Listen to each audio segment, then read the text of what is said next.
The woodcutter would try to do a good deed. One cold and windy winter day, a woodcutter was on his way back home from the woods, carrying a big bundle of chopped wood. The long sharp axe he used to chop wood was attached to his belt.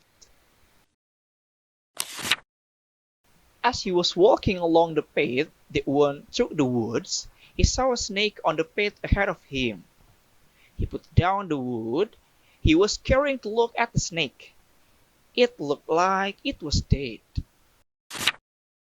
The kind woodcutter felt very sorry felt for the very poor sorry creature, for the as poor the weather was so creature, as the cold. weather was so So very he cold. took off his coat So and placed the he snake took on off it. his coat He then and wrapped placed it the up snake on it. tightly. I shall He take then him wrapped it home up and try to tightly. revive him, I he shall said to take him himself. home and try to revive him, he said to himself. The woodcutter left his bundle of wood behind. I shall come back for it later, he thought. He began walking to his house, carrying the snake in his arms, tightly wrapped up in his coat. When he reached home, his family was very curious to see what was in his coat. "What have you brought home?" they asked in wonder. But seeing that he was shivering from the cold, they stopped questioning him and quickly lit a fire. Once the fire was burning brightly and he had got a nice and warm again, he turned to his daughter and said, "Lay out the cloth in front of the fireplace quickly, little one." His daughter rushed and did it at once. He then unrolled his coat and, to the astonishment of his family, showed them the snake within.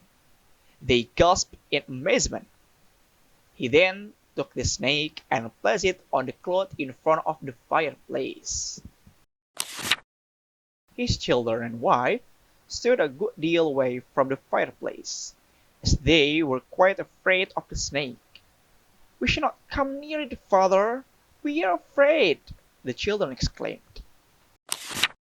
Slowly, the fire began to warm the snake, and it soon managed to uncoil itself. The snake then turned its head and looked at the woodcutter and his family who were standing nearby. Suddenly, it slithered across the room to where the children were huddled.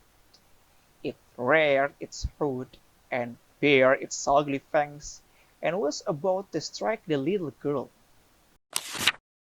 But, quicker than a wing, the woodcutter crossed the room. With his handy axe, he struck off the snake's head. And he gathered up his little daughter in his arms. He vowed never again to try and help such an ungrateful creature, for it was all in vain.